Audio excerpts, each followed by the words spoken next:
তথা কর্মী সম্মেলন।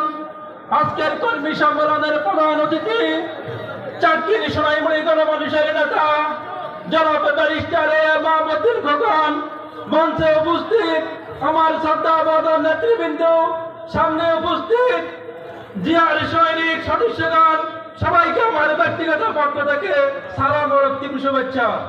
আজকে কোনো অভিযোগের সময় নেই, আজকে কর্মী সম্মেলন।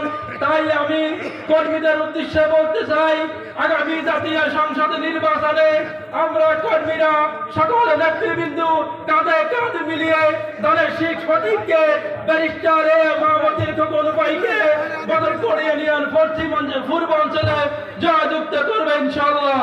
এইবারে আমি আমার সংক্ষিপ্ত বক্তব্য এখানে শেষ করলাম।